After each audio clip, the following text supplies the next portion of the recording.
It is said that a week is a long time in politics, and it's true for Nepal. The Himalayan Republic, sandwiched between India and Tibet, has a new interim government. A former Chief Justice, Sushila Karki, has been sworn in as Prime Minister.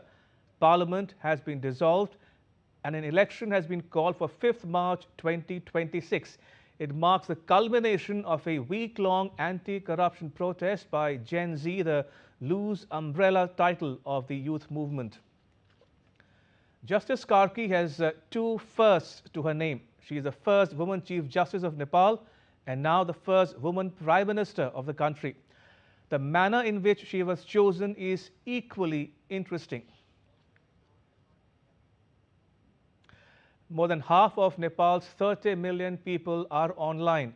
No wonder then that social media has driven demands for change.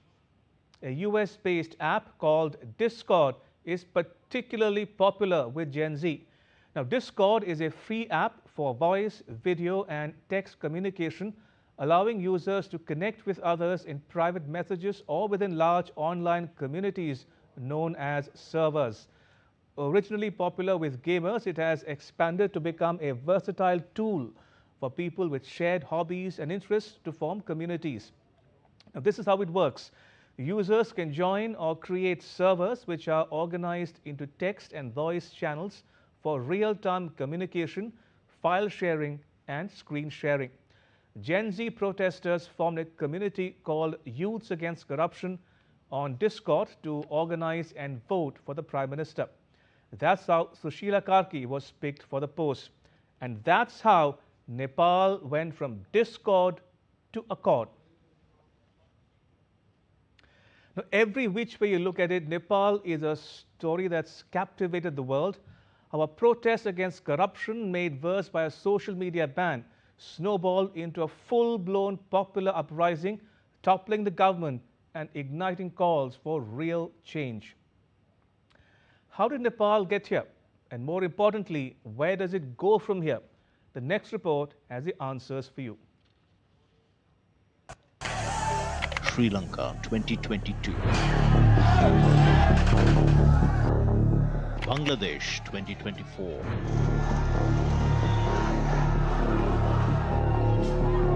Mongolia May 2025. Indonesia August 2025. And now Nepal.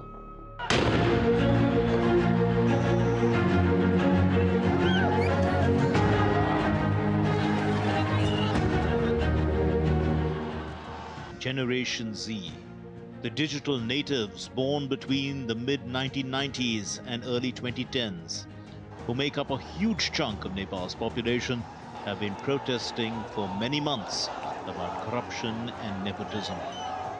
Their anger was directed against the children of politicians whose lavish lifestyles contrasted spectacularly with that of the average Nepalese youth. Social media was full of images of Nepo kids and their private jets, luxury cars and exotic vacations, while ordinary families scraped by. Then came the spark that lit the fuse. On the 4th of September, Nepal's government, led by Prime Minister KP Sharma Oli, imposed a sweeping ban on 26 popular social media platforms.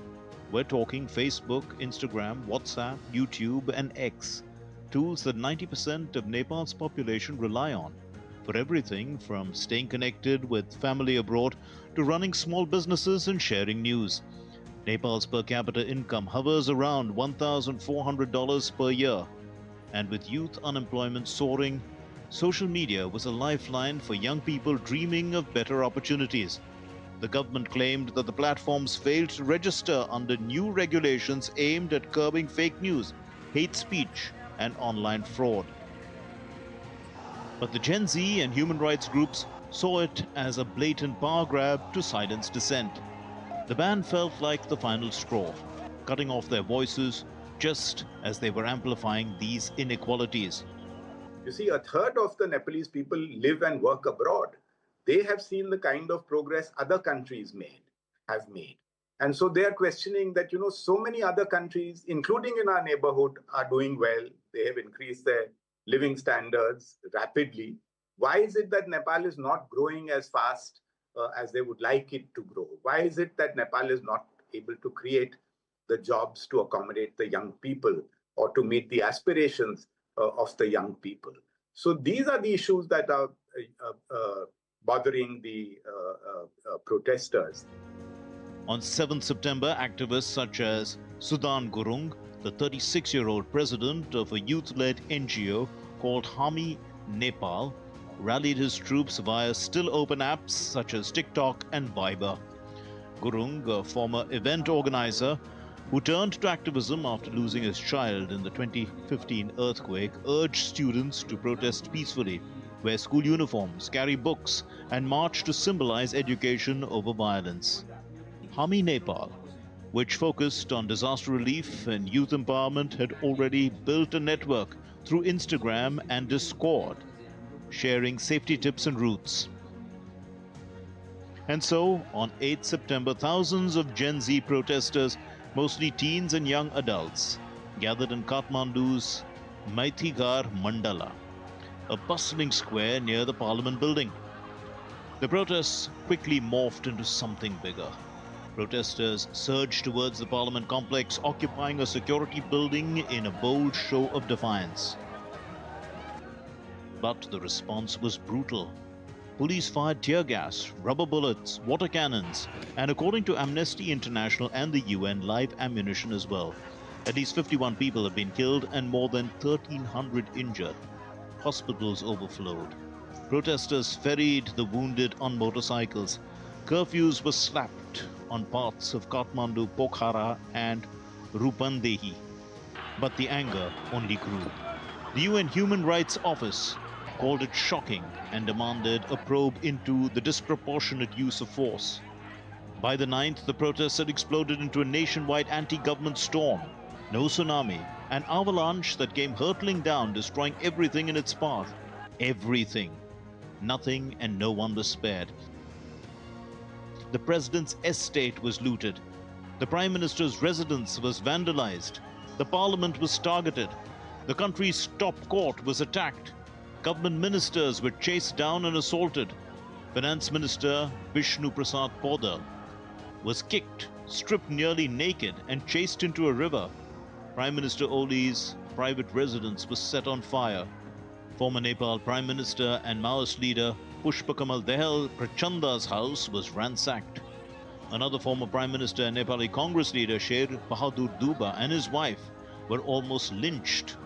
Hilton Kathmandu, the tallest hotel in Nepal, was burnt to ashes. Car showrooms were vandalized. And the headquarters of Kantipur Publications, the publishers of Nepal's largest selling newspaper, the Nepali language Kantipur, and the Kathmandu Post, one of the largest English language newspapers in the country, was set on fire. The trigger for this deadly turn was the police crackdown on the 8th, which protesters saw as proof of an oligarchy protecting its own. The International Crisis Group called it a major inflection point in the country's uneasy experience with democratic rule. Unrest had been brewing for some time. People had had enough of decades of elite corruption. Scandals such as the 2017 Airbus deal that cost Nepal $10.4 million, or endless headlines about politicians' kids flaunting wealth amid 7.5% of the population working abroad as migrant labor, only fueled the discontent. An opinion piece in the Himalayan Times newspaper published from Kathmandu calls the Pokhara International Airport a symbol of financial mismanagement. The airport, funded by a 20-year loan from China's Export-Import Bank and built by a Chinese state-owned engineering firm, has become a financial burden, a white elephant. The loan from China Exim Bank has become an economic strain, with the airport generating insufficient revenue to meet debt obligations. Another scandal that rocked Nepal was the distribution of fake Bhutanese refugee identity cards to Nepal citizens so that they could be resettled in the US. The problem is not that, the democratic system is at fault. The problem is that those who are entrusted for implementing this system, which is the leaders, So the anger is against the leaders, the leaders who have become corrupt, self-serving, and as you say, it's the same leaders who keep on becoming prime minister every time. So people have lost hope. The social media ban was lifted on the 8th, but it was too little too late. The 73-year-old four-time Prime Minister KP Sharma Oli was forced to step down.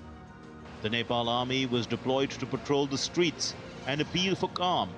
By 10 September, a fragile normalcy had returned, with soldiers enforcing curfews and helping stranded foreigners. Mass jailbreaks were reported amid the chaos. A former Deputy Prime Minister, Rabi Lamichhane, was freed from the Nakhu jail. Once a constitutional monarchy under King Birendra, Nepal was a Hindu kingdom sandwiched between India and China. But the 1990s brought turmoil. A Maoist insurgency from 1996 to 2006 killed more than 17,000 people. It demanded an end to the monarchy. In 2001, Crown Prince Dipendra's massacre wiped out the royal family, thrusting Gyanendra into the throne. He seized absolute power in 2005, but mass protests in 2006 forced him to restore parliament. That paved the way for the 2008 abolition of the monarchy, turning Nepal into a federal republic via a new constitution in 2015. Oli, a communist hardliner from the CPN-UML party, has been a key player in this era, serving 3 prior terms since 2015, often in unstable coalitions. His latest stint, starting July 2024, promised stability but delivered more of the same, infighting, economic woes, and accusations of authoritarianism, like past social media bans and draft laws imposing a fine for anti-national speech. Oli upset New Delhi by publishing a map of Nepal that showed Lipulekh as Nepal's territory. He further provoked New Delhi by picking China over India for his first overseas visit. Oli Chor, Desh Chor, Oli Thief, Leave the Country, became a rallying cry. No system is perfect. And this system was designed in 2015 when the last constitution was adopted. There are some issues relating to, why do you have so many changes of governments? Why is there no political stability? I'm sure the people of Nepal will see, in case, things have to change in the constitution, they will do it. But, the fundamental goal and desire of the people is for democracy. And that is something that India has always supported and will continue to support. These Gen Z protests mark a shift. Unlike the Maoist rebellion, this is youth-led, tech-savvy, and leaderless at its core. Though figures such as Gurung and Kathmandu Mayor Balendra Shah have emerged as unlikely heroes. नेता जति सबै चोर देश लुटी खाछन् आमाको साडीमा कटु सोची मुतिराछन् खाने बेला एक गर्ने बेला फुटिराछन् कांग्रेस नेमाले नाउबादी सबै मिली घुमी देश खाऊ बाडी हामी. The fury feels homegrown, inspired by uprisings in Bangladesh 2024 and Sri Lanka 2022. Globally, this is a wake-up call. We have to make the youth the fulcrum, the center point of our approach, not only to Nepal, but in the entire neighborhood. So we should have a youth-centric foreign policy. We must engage the youth, reach out to the youth. We must be active on social media. We should develop attractive and interesting programs from the perspective of the youth. And I think developments in Sri Lanka, Bangladesh, in Nepal have shown how critical this Gen Z is and how important it is that we are engaged not only with the traditional political parties, we will continue to do that, and step up our engagement and cultural exchanges, etc. But I think it's very important that we should focus on the young people. Nepal reminds us that from the Arab Spring to Hong Kong, from Sri Lanka and Bangladesh to Mongolia and Indonesia, digital generations won't tolerate opacity or oligarchy.